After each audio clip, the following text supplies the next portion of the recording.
Hello everyone and welcome back to my channel. I seriously appreciate that you are here with me today and I hope you've been having a good day. My day's been pretty good and I'm excited to be here with you all. In my last video, I went over some of my goals for 2020.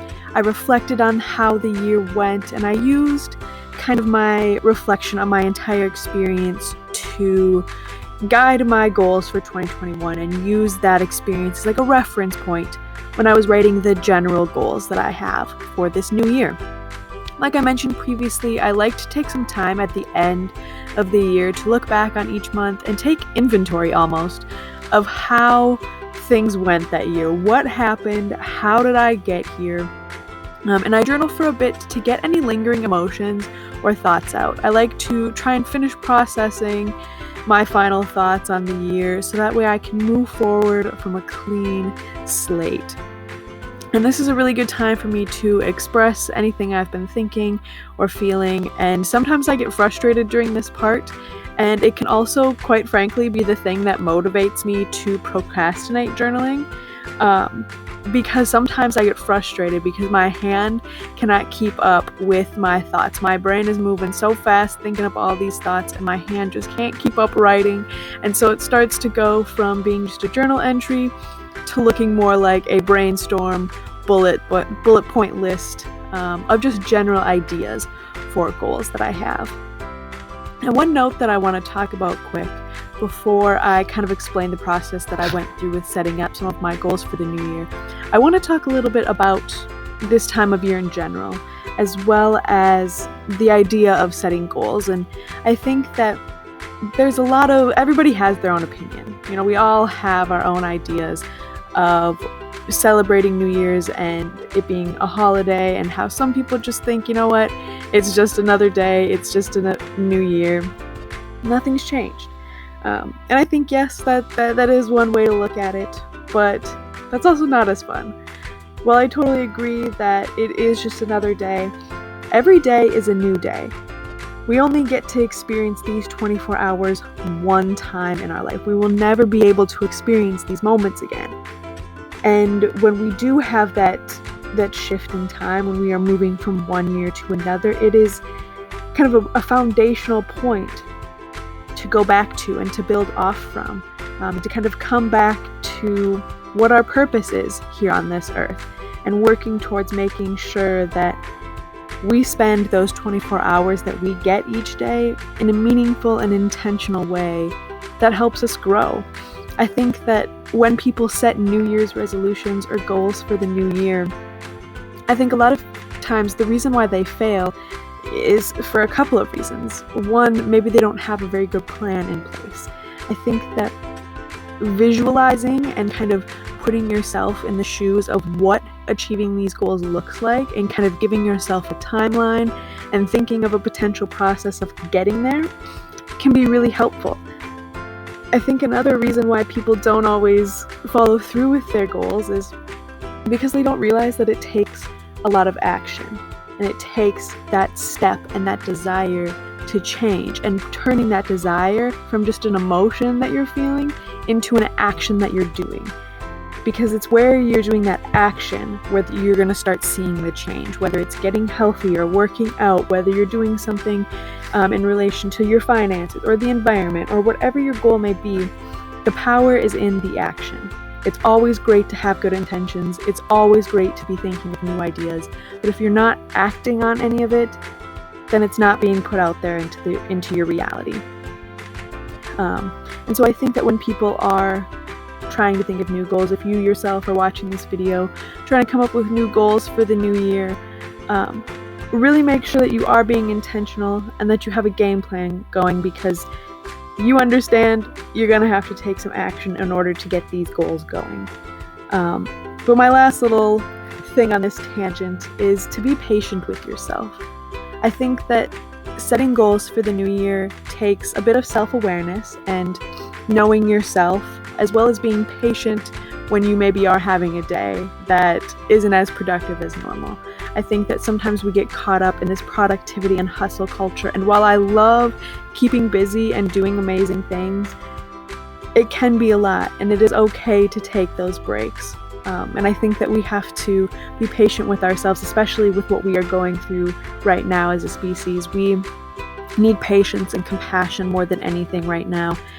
And so I think that taking that first step of showing compassion and patience towards yourself is going to be really key in evaluating where you are while you're trying to make progress. I like to evaluate my goals, whether it's like halfway through the year, towards the end of the year. This year I'm trying to do it on a quarterly schedule, but I think that the more self-aware you are, the easier it is going to be to reflect, reevaluate, and adjust. And so focusing on being patient and allowing yourself time, but also pushing yourself to work to your highest potential. Like I said, self-awareness is key. Alright, before I start going too far down a tangent, basically the point I'm trying to get across is a couple of days before the end of the year, I like to take some time, I sit and I journal just about anything that's been going on in my life, any main topics, family, friends, finances, things I'm working on, jobs, etc. I just brain dump what I'm thinking and where I'm at, kind of like an update, kind of like you would update a friend. I like to get a good base point of where I'm at. Once I've kind of dumped all of that information onto a page, I like to go back and find my old journal where I have my entry that I wrote the year prior. And I like to look back on that because A, that's where those old goals are, but B, it's also nice to kind of reread what I was writing at the time and reimagine myself as that version of me. And it's a cool experience, and it's very helpful when it comes to reflecting. But I look back at those old goals, and then I will write for a little bit about any progress I made, if I achieved them. If I didn't, I do a little reflection on how I maybe could work on that in the new year if I still feel that it is something that I am passionate about. Another thing that I try to make sure that I check up on throughout the year is, do these goals still represent me? Do these goals represent what I am trying to do in the world? Is this my true self coming through, or is this my ego? So I take the time to check in to see if those goals are still important to me. And once I've kind of reflected on the year, my goals, I write my goals for the new year, and I finish it up with some final thoughts, just about common topics. This year I reflected a lot on the coronavirus and the election and the effect that has had on humanity. And I think that within the last several months, I've really been seeing how there is great duality in our world. But when you really take a step away from it, that duality at the core of it is just unity. And it's been something that I feel like we are all really having to learn right now the hard way, especially given what has happened in the new year recently. But I think that it has been a beautiful thing to see the duality that is present in our world, and also be able to appreciate the fact that at the core of it, we are all doing our best. We are all trying to do what we think is right.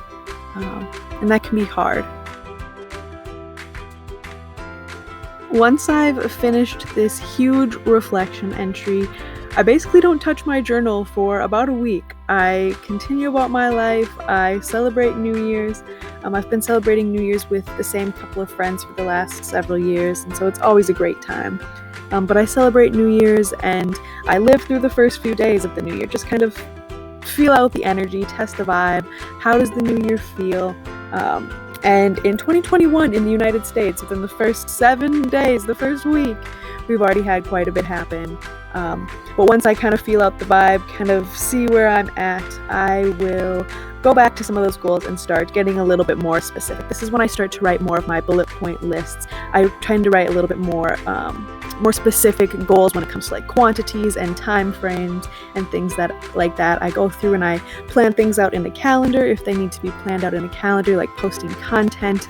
And this kind of helps me to see the work that I would have to do in order to achieve these goals. And like I said, patience is extremely important, and reevaluating your progress is extremely important. So every quarter or so, every 3 months, I'm going to kind of check in with these goals, see where I'm at, and evaluate if it's something that's still important to me, and evaluate if there's something I could change to push myself a little bit more or to make this goal more representative of me. Once I have these bullet point lists and a little bit of a game plan together, I write it down on post-it notes, I put it on my vision board. Vision boarding is something that I've been really enjoying. I find it really helpful for me personally to be able to see my goals in front of me every day. And while I don't take time necessarily every day to sit there and look at it, it is nice to kind of have that there to reference. So I created a vision board, my first one around this time last year, so I'm giving it a go again this year, just adding to it as I feel inspired. But this is kind of what I do at the beginning of the year to just set a good intention and get myself started on the right foot. I really have learned to not have expectations for how things will work out. Even though I try to get a game plan going, I also realize that things can happen at literally any moment and things can change so quickly. I think that's something that we all should have learned in 2020, is that anything can happen. Nothing is impossible in my book. And I truly believe that I can do anything that I set my mind to. So while I am going to be working very hard this year to set some new goals, I also don't really have any expectations for it. I'm kind of just gonna enjoy this ride and see where it takes me this year. And I'm really excited to have you all along with me on this journey. I'm excited to be able to start putting my message out there and to start connecting with people and sharing experiences. Go ahead, subscribe, hit the like button, comment below. You can find me on TikTok, Instagram. Hit me up. Let's chat. What are some of your goals for the new year? Comment down below. I really think it's important to have support when achieving goals, whether that's support from your family or your friends or a larger community. I want this to be a safe space for you, so let's achieve our goals. 2021 is going to be a good year. We just got to make it one. All right. Have a good day. I'll see you in the next one.